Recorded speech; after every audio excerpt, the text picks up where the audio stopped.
So, thank you. So we're here at the Engine Room, and it's February 2020. It's Creative Network, and we're here with Jane Mowat, who's just given us a wonderful presentation of her work that features all kinds of processes and images of ladders, images of people asleep. There's site-specific work. There's a whole range of really interesting work.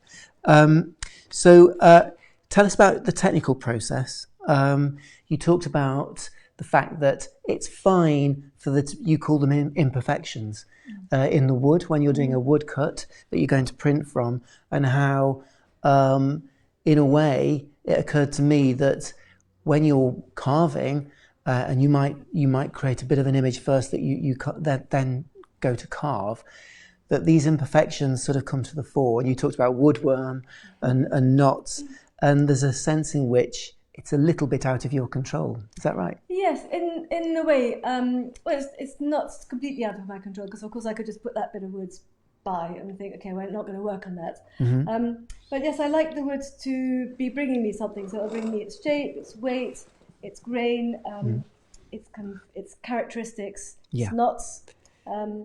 And of course, a plank of wood, when I say a plank, I don't mean a straight plank that you might buy in B&Q. I mean something that's been sliced off a side of a tree. And all that characteristic kind of comes into my imagery in one way or another. Mm-hmm. So I don't want the wood to be square and flat and not saying anything and be inert. I like it to have a life to it, which I'm going to take from it. And yes, sadly, woodworm kind of seems to enter all of my wood somewhere or another. But of course, you can eradicate that, so you can stop that, but there'll still be holes. But that doesn't matter to the image. And I think, as many artists will know, that when you're creating a piece of work, if there's a little imperfection somewhere, can't quite get the ear right, can't quite see how to do the hand.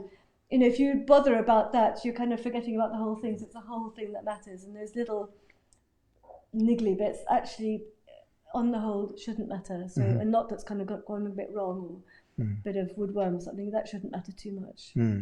So you showed us some images where there's ladders, and when I first saw the image of the glass ladders, I immediately thought they were made of ice. I thought, oh wow, how did you make that happen? Because there's no snow around. And you talked, and it was very interesting. You talked about not just the fact that you'd placed an object in a natural environment. This is a wooded environment, and you've got these glass ladders leaning up against trees.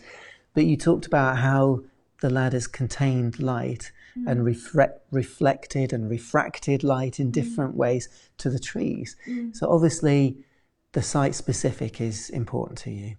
I think it was the darkness of that wood that made me think, when I started to work with glass, that it could work, that if the glass is thick enough, it's going to absorb the light and throw it out again. So I think it was the darkness of the wood. And also my interest in photography has gone quite a way back, not as a photographer as such, but I love looking at black and white photographs, and the kind of the contrast of the dark and the light is something interesting to me. And when I was printmaking early on, I produced a lot of monoprints, and so I had either the surface inked out, and then you wipe away what you don't want. So you've got the image that stays on the plate which printed, and the negative areas are wiped away. So this contrast of negative, positive, of light and dark has been with my work for a long time, and I think that's where it kind of carried on its journey in the woodland, with the dark wood and then the brilliance of the light. Yeah. Staying on that theme of photographs, it says on your website, you said this, to print a thing that no longer exists once the objects have been inked and discarded makes me wonder what then has been printed. And I just wondered if, for me, I have a background in photography, making negatives and printing in a dark room, and I'm interested in photo theory and the idea of photographs being of people, of long gone people, being ghosts from the past, and the light that reflected off those people is the same light that you see in the photograph.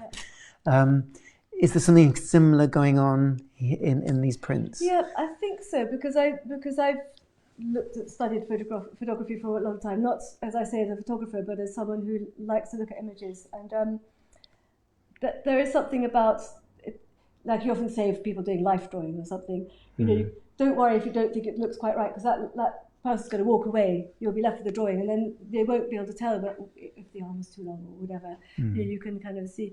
And I think it's the same with printing, maybe, that the print is a witness to what the surface is like, and that surface might crumble away, or some of them I've had to burn in the end because they're too full of woodworm, or they're just getting in the way or something. So the actual block itself can disappear, and the print is still there. But the carvings, that's a different matter, because the wood's still there. Yes. The history of the tree is still there. Yes. So yes, there is something, and did I really say that? You did. Yes. Yeah, it's this relationship with another material which is telling you things, which is maybe not telling you things, and you're trying to puzzle it out together. You're not taking a fresh piece of nicely made paper and making something, imposing something on it. I'm really working with the materials, and that's an ongoing puzzle and journey, I think, with me. And you make work in your studio, some of which is clearly designed to be seen in a gallery space, and other work which is very much about being experienced on location. We would say on location in the film world, I suppose. So you're making interventions in the landscape, and the prints of the leaves that you showed us that form the shape of a mountain. And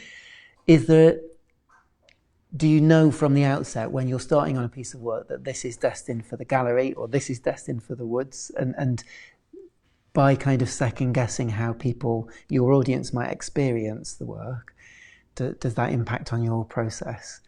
I think really when I'm producing a print or a carving, I know that can be, someone can carry it away and have it in their house.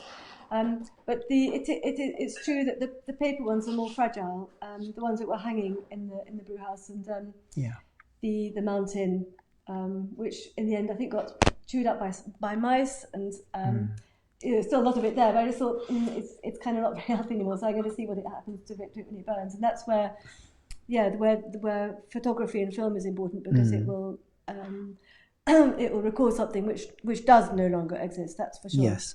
And they are too fragile to keep for very long. Yeah.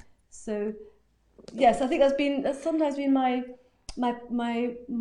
problem. Perhaps is it's nice making things for a gallery or for people to buy, but I'd quite like to I like to experiment with new spaces, as you said, so that the four-poster bed travels around and it's getting more worn and warped, and there'll be a point when I'll just leave it in the woods to gradually deteriorate, I think, probably. So I think the things occur to me as I work, and certainly the work which is not destined as a carving or as a print to be put behind glass, if it's too big, like the one here, I know it's quite long. I'm hoping that someone will say, but it doesn't matter, it might not last forever, but I quite like to have it hanging there and it'll kind of move a bit when people pass, the family passes or whatever in the house. That's great to me, rather than be too precious about it, and it's got to be preserved. Yes. And there is that boundary as well, isn't it? Like, if something's ephemeral or is just going to be left in the wood to rot, then a lot of artists work like that, and I suppose I'm just treading in that area a little bit. Yes, interesting. You talked also about the work that you were doing with the roots of trees, and you felt that you were unearthing something that should be underground. Yes. And you use the words, some things you do feel a bit too intrusive. I thought that was quite interesting. When you're making a piece of work that's destined for a natural space, do you have to think about that? You wouldn't want to exploit the natural environment in any way, but you are intervening. Yes, no, it's true, and sometimes I think when you're a creative person, you're realizing you're making something which didn't exist before, and some people might think, well, that's a bit odd or whatever. You've just got to follow your instinct and do the things you want to do, and if it looks out of place or looks stupid or looks wrong, in other people's eyes, then that's where that piece is going. But it's you can't. I don't think you should judge yourself before you've done something. Like, well, I'm not going to. Well, it depends. Of course, there are boundaries. But yes, I think I was quite self-conscious when I first made the bed. I thought that it's a bit odd. People are going to wonder a little bit why, and who does she think she is, and it's going to be in a wood. But I thought in the end, actually, the meaning behind it and the need almost behind it was too strong for it not to be tried out. And so, I've never slept outside before, but once I had made the beds, that's when I have slept outside. I'm sure plenty of you maybe have slept in baby bags or whatever. And I mean outside, not in a tent, because I've slept in tents many times. So, yeah, that's. I had to make it, and then it occurred to me that I would have to sleep in it, like, make your bed and you've got to lie in it kind of thing, literally. Yeah. And I realised I had to do that because that was my invitation to others. And one or two people, but not many people, have taken up that invitation. So when the bed is out in the woods again, you're all invited to come and sleep in the bed. So we tell the people who are in the woods, they'll know there's someone over there and not to be disturbed. Okay. And, that's invitation is to all of you. Okay, bear that in mind. Have any of the assembled artists here got any questions for Jane? Or... I was interested in the glass ladders, and I wondered how you got the texture into the glass and patterns. Oh, that's very secret. No, it was as many things happen. So I've never really made much in glass before. Well, very little. But when you lay something in this kiln where the glass melts and sumps, there is a powder, and I think it's prefired plaster of some kind. Maybe some people know better than I do. So it doesn't stick to anything. So you put it down on the bed of the kiln, so that the glass which sits on it doesn't stick to the kiln, and you have to kind of smash it to take it off. So I realised that if I pressed my hand into it, or my feet, it would make a mark, and then the glass would sump, because it's amazing. The glass kind of melts quite slowly, and it just sumps into whatever. So people will make moulds, and the glass will sump into the mould, and that's why you get glass bowls or something, because they've made a plaster cast of a bowl, as it were, and then you put the glass sheet over it, and then it will sump into the hollow. So I just thought this is great. So I walked up it, and I put my hands on it, and then it was just chance where the bits of glass would then. I mean, I knew where they would come more or less, but I didn't kind of measure it out and carefully put my feet there. I just kind of marched up, and then you put the bits of rigid glass, cold glass down, and then you close the kiln and switch on the heat and hope for the best. And so it thumped here and there into my hands or footprints. Yeah, and that was just a bit of. What's the word? Synchronicity or serendipity or whatever. Serendipity. Yeah. Okay. Anybody else? Yeah, I really love your work. I think it's flowed. Thank you. And I'm quite impressed with how you've gone about it, and it's like getting the wood and then finding out, hang on, this wood's going to do this, but you're not really sure until you actually start it. Yeah. So I think that's really fascinating. Now I know that you've come to the engine room and you've had a thing with a session. surgery with Richard. Yeah. And so I presume you're trying to get interested in more different technology. I am, yes. Yeah. I'm just wondering where do you think that's going to go, or are you just going to go with the flow and see what comes around with it? I've got 2 or 3 films in my mind now. So they're kind of, I don't want to say they're documentary, but they're just. I've talked about the word witness. So when you watch something, when you feel something, you just want to present it in some way. So I know that the ones I want to make now will just record something I made, but in a way, like I said, that's for the riverbed, to hear the river, to see the sunlight, because I've got footage. I've got lots of footage that I just want to play with. I don't want to play with it. I just want to put it together. But I know I've got to be very selective, and I don't want to do like a huge epic film that people just get bored after a while. But on the other hand, I know that you can loop things, so that actually you could sit there for 20 minutes and think, oh, hang on, I've already seen that bit, but it won't matter because that flow is there of the sunlight against the cloth and the water flowing, and maybe one shot from there and then one shot from there. So it's telling a story. And the second film I want to do is what I've witnessed when I've been lying in the bed and you look up and you see the trees knocking each other against each other. So I still need to do some filming for that. I need some more winter footage and I need some summer footage. So that's something I can build up over the year. It'd be really nice, the bed in the woods. If you did like a time lapse video. Yeah, maybe that's be the last one. Yeah, when I leave it there. really because you're getting that whole experience. Yes, yeah. There's so much that I can do. Yeah, exactly. So I don't think at this stage I'll go any further than record things in nature or in my work that seems to be appropriate. I don't think I'm going to go and do a feature film or start having people acting or anything like that. I don't think that's part of what I'm about. But I'm always, open-minded. So this idea of printing with things that hang and maybe having them out of doors, now that's something I did a few years ago and I'm going to revisit that now. So yeah, I don't know where that's going to come back. But I'm very aware that I use very old technologies, printmaking and carving, and they've been around for a very long time. Carving for thousands of years. And so sometimes I think, gosh, I'm just kind of in the Stone Age. And everyone else is kind of doing fancy stuff with film and videos and digital stuff, and I'm not there. But I'm thinking, well, that's where I am. And actually, some of us work with some tools and technologies, and some with others. And mine's just an old one. But it's nice to use video as a way of bridging that gap a little bit, and You can complement each other. Yeah. And the old skills. I mean, you're saying it's an old skill and it's maybe dated, inverted commas. Yeah. But it isn't, because you're doing something which has been around for a long time. And by keeping that going, you maybe might inspire somebody else to carry on with that. Yeah, absolutely right. Things don't, we shouldn't say, well, that's out of date, that's good. No. You're absolutely right. And so that's what gives me hope that carry on. I think also,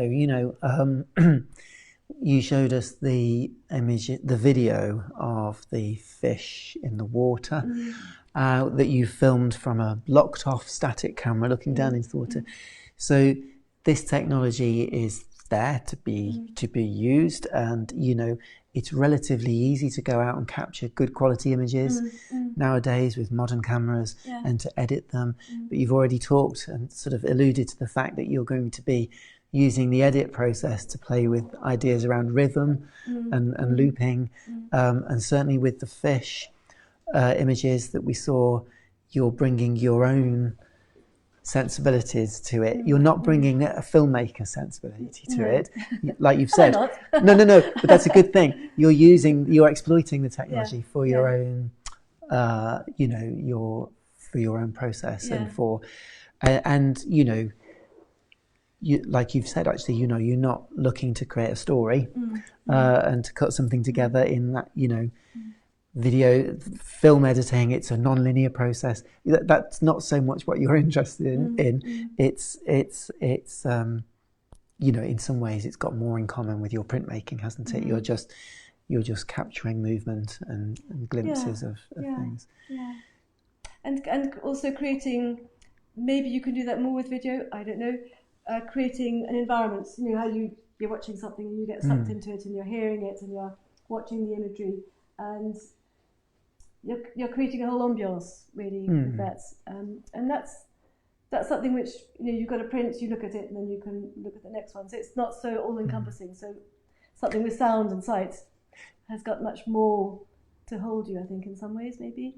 Might you consider taking the video, because the sense of place is so important, and traditionally a moving image sequence, a film, would be seen in a cinema or in a gallery, in a video installation. Would you consider taking the audio-visual out on location, like the bed? Do you think? Well, yes. I mean, my actual idea is that you would be sitting on the bed or sitting with the bed in a gallery space like this or whatever, And you'd have the one of the trees that you can see from above, that would be projected on the ceiling, so you're kind of with the bed seeing it. And the other one would be, well, hey, maybe from all around, kind of a surround one of the river or of the forest, but this one is the river. So that you're kind of surrounded by it, and you're seeing it, seeing the actual object which kind of inspired it, but actually you're not necessarily looking much at the object, but you're in that space which inspires the space, as it were. Wonderful. Yeah. Has anybody got any other questions? Yeah. Vivian. I'm very captivating about the human figure, Mm-hmm. because I don't know if you follow like the lines of the tree, or is something that is in your mind, because those human figures, like I think it looks very like Latin American or Native American. I mean, like the whole continent, like it's different. They're not from here, but it's something that the tree or the piece of wood tells you, or is you in your mind you have those figures. I think if you use those words, it's what the tree tells me. So if the dimensions are like that, then maybe the shoulders are going to be that wide. And if there's a bit of a twist in the wood, the face is going to be going up, and if there's certain knots, the face might be going down. So I try and use the wood to tell me how to do it. I don't have drawings where I think, okay, this is a great idea for a drawing. Let's find a bit of wood and draw it. No, I draw on the wood itself. So I do draw a lot, but in my sketchbooks to keep up my ability to communicate the forms and the shapes I want. But when I'm with a bit of wood, it's the bit of wood that tells you what I'm going to do. It's interesting with the figures, like the nose, Oh, or I the see. eyes. Yeah, that's what I mean. Like, okay, yeah. They look like from America, like yes. continent, So yes, like people nature, have said like, connected to the earth. Yeah, that's my feeling when I see it. That's interesting. The flying figure was one of my early ones. Yeah. Well, I have to say I don't know where that figure came from. It was that plank. I drew it. It all happened in my memory very quickly. But a friend of mine is travelled a lot to Peru, and when he saw that, he immediately said it's a shamanistic figure. I didn't even know what shamans were then. So he saw that culture in that image. And some people say, oh, your work looks like Gauguin's figures, they're from Tahiti. Again, I'm not consciously, I mean, I know Gauguin's work very well, but I think, there's something solid and earthy in them. I think that must come from the solidity. I'm not working on a little bit of paper. I'm working on something which has got a weight. And when I put the charcoal against it, I could feel the strength of that hardness, but that softness of the wood. So, I don't know. Yeah, it's probably part of me. And I think it's something that sometimes people talk about, and people talk about this sometimes.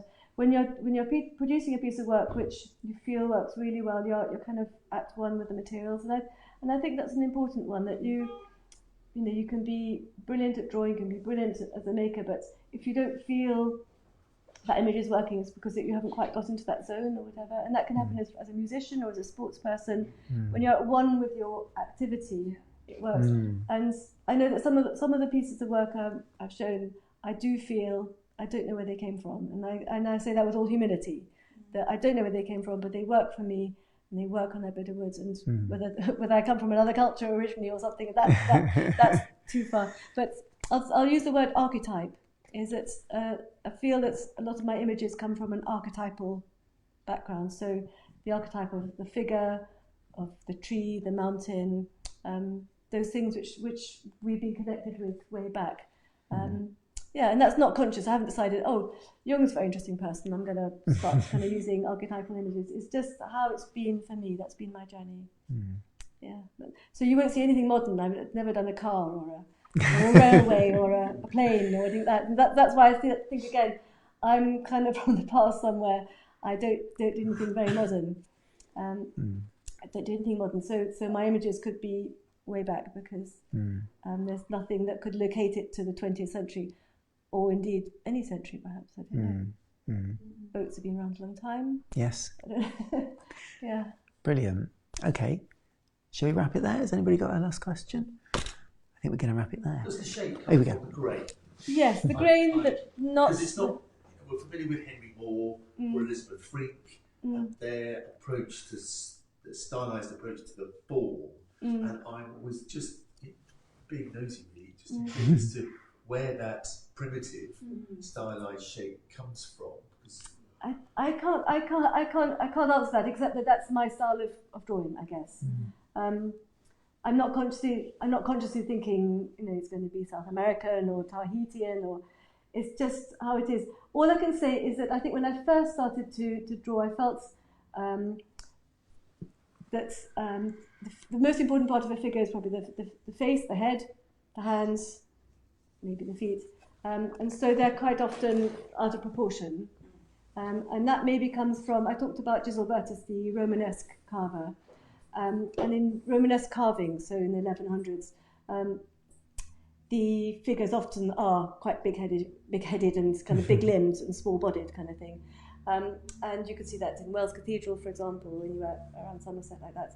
So I think I was conscious of that. And then there was a time when my drawing became more fluid, and I started to think, oh gosh, this is looking a bit more like the Renaissance. So, I'm aware of different, kind of periods of history, but I don't try and consciously think I've got to make this really beautiful and realistic. If one hand ends up smaller than another, if the face is quite symmetrical or whatever, that's how. If I feel the image is working, then it's working. That's all I can say. It's the wood which is kind of compressing or compacting or stretching the figure maybe, or allowing one hand to go but not the other because the wood suddenly got very narrow there. So I am guided by the shape of the wood. Yeah. So the form would be different to what you would create if you were working on a large sheet of artist paper. That has grain in it. Yes. But your hand is able to do something different with the same ideas in your head. Yes. I guess I would approach.